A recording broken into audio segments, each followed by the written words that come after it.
השתבח שמו של מלך העולם. היום אנחנו נלמד מספר בראשית, פרק י"ב.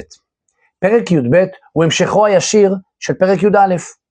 ובסוף פרק י"א אנחנו שומעים על תרח. תרח, אבא של אברהם אבינו, אבא של נחור והרן, והוא מחליט לקחת את המשפחה ולצאת מאור כסדים שנמצאת בדרום עיראק של ימינו, להגיע לכיוון ארץ כנען. לכן הוא לוקח את אברהם, את אשתו שרי ואת לוט, הבן של הרן, האחיין של אברהם. הם הולכים, אך מגיעים לחרן, בדרום טורקיה של ימינו, ושם הם נתקעים, ופה מתחיל הסיפור שלנו. ויאמר אדוני אל אברהם, לך לך מארצך וממולדתך ומבית אביך, אל הארץ אשר אראך. הקדוש ברוך הוא אומר לו, תקשיב אברהם, המשך את המסע של אבא שלך, לך לך מארצך, מאור כסדים, ממולדתך, מאיפה שנולדת, ומבית אביך, איפה שהמשפחה שלך נמצאת עכשיו, אל הארץ אשר אראך. אני אראה לך בדיוק לאן אתה צריך להגיע בארץ כנען. ובזכות הדבר הזה, ואעשך לגוי גדול, אני אהפוך אותך לעם עצום, ואברכך, ואגדלה שמך, והיה ברכה. אני אברך אותך, ואני אגדל את שמך. ואברך מברכך, ומקללך האור. מי שיברך אותך, הוא יבורך, ומי שיקלל אותך, הוא יקולל באבי אבות אביו. ונברחו בך כל משפחות האדמה. בעצם כל המשפחות של האדמה גם יתברכו בך, וגם הם יהפכו להיות חלק ממך, כמו בהברכה. וילך אברהם כאשר דיבר אליו אדוני, וילך איתו לוט. ואברהם בן 5 שנים ו70 שנה בצאתו מחרן. אז אברהם בן 75, שהוא יוצא מחרן, ומתחיל את המסע שלו ביחד עם אשתו שרי ואחיין שלו לוט. ויקח אברהם את שרי אשתו, ואת לוט בן אחיו, ואת כל רכושם אשר רכשו. לקחו את כל, כמובן הם היו כבר, הוא היה בן 75, הבן אדם היה שייך רציני, איש עשיר מאוד.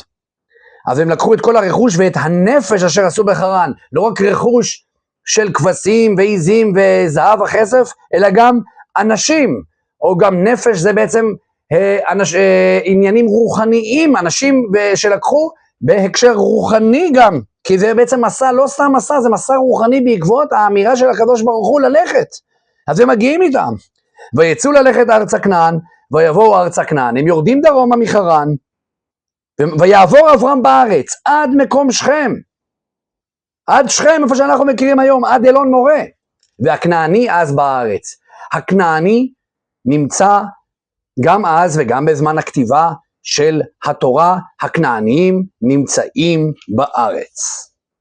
וירא אדוני אל אברהם, ויאמר לזרעך אתן את הארץ הזאת, ויבן שם מזבח לאדוני הנראה אליו. הקדוש ברוך הוא מתגלה לאברהם ואומר לו, תקשיב, הזרע שלך הוא יקבל את כל הארץ שאתה רואה אותה. ואז אברהם בונה מזבח להשם, ומקריב קורבן. ויעתק משם הרה, מקדם לבית אל. אברהם הולך משם לכיוון ההרים, ממזרח לבית אל, וית אוהלו, ושם את האוהל שלו, שם הוא שם את כל הרכוש ואת כל מה שיש לו, שם הוא מתגורר. בית אל מים, בית אל מצד מערב, והעי מקדם, והעי מצד מזרח. ויבן שם מזבח לאדוני, ויקרא בשם אדוני. אברהם בונה מזבח שני במקום החדש, ומתחיל לקרוא בשם השם, מתחיל לפרסם את האמונה באל אחד. ויסע אברהם הלוך ונסוע נגבה, והוא בעצם הולך על שדרת ההר ויורד דרומה ומפיץ את האמונה בשם השם. ויהי רעב בארץ, יש רעב, אין מחיה לכל הכבשים והעיזים ולמקנה. וירד אברהם מצרימה לגור שם, כי כבד הרעב בארץ. במצרים יש נילוס, אז לא צריך מי גשמים, ולכן אברהם יורד למצרים לגור שם, כי יש רעב כבד בארץ. ויהי כאשר הקריב לבוא מצרימה, הוא מתקרב לגבול של בעצם של ממלכת מצרים, ויאמר אל שרי אשתו, תקשיבי שרי, הננה ידעתי כי אישה יפת מראה את. אני יודע שאת אישה שממש ממש ממש ממש נראית טוב, ממש יפה. אוקיי, מה הבעיה? זה מצוין, הבעיה והיה כי יראו אותך המצרים. האם המצרים, כשהמצרים יבואו ויראו אותך, ואמרו אשתו זאת, יגידו, זה האישה של אברהם, והרגו אותי, ואותך יחיו, ייקחו אותך ואותי יהרגו. תקשיבי אז, תעשי לי מערוף, תעשי לי טובה בבקשה, ככה אומר אברהם לאשתו שרי. אמרינה אחותי את, תגידי שאת אחות שלי, ואז כנראה לא יהרגו אותי. למען ייטב לי בעבורך, וחייתה נפשי בגללך, שאת תגידי שאת אחותי, ואז ככה לפחות לא יהרגו אותי, כי אין מה לעשות, אנחנו נגיע למצרים, וכנראה יכול להיות שיקחו אותך, אבל לפחות לא יהרגו אותי. ויהי כבוא אברהם מצרימה, ויראו המצרים את האישה, כי יפה היא מאוד. הם מגיעים למצרים, והמצרים אומרים, וואו, איזו אישה יפה. ויראו אותה שרי פרעה, רואים אישה כזאת יפה, הביאו, שרי פרעה באו לראות, ויהללו אותה אל פרעה, בעצם אומרים, וואו, איזו אישה יפה, איזו אישה יפה, איזו אישה יפה, זה מגיע לאוזניים של פרעה, ותוכח האישה בית פרעה. פרעה בעצם שולח שליחים, את השרים או מי שהוא שלח, ולוקחים את שרי. מכיוון שלוקחים את שרי ומבינים שהיא קשורה אליו, אבל איך עוד היא קשורה אליו? אחותו. ולאברהם היטיב בעבורם, אמרה, אוקיי, אני לוקח את... הם לא שואלים, כן? זה מצרים העתיקה, זה אנשים ללא מוסר. אבל עדיין, המוסר שלו אומר, אני לוקח לך את האישה הזאת, את אחותך, אני עכשיו מפנק אותך. ולאברהם היטיב בעבורה. ויהי לו צאן ובקר וחמורים ועבדים ושפחות ואתונות וגמלים. אבל זה מעשה רע לקחת אישה בלי רשות, בכלל לקחת אישה, וינגע אדוני את פרעה נגעים גדולים ואת ביתו.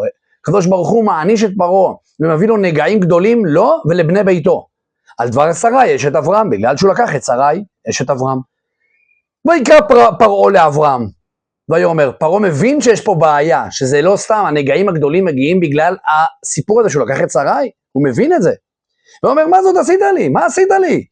למה לא הגדת לי כי אשתך היא? למה לא אמרת לי שזה אשתך? לא הייתי לו, למה אמרת אחותי? ויקח אותה לי לאישה. אם הייתי יודע שזה אשתך, לא הייתי נוגע, ואתה הנה אשתך, קח ולך, יאללה.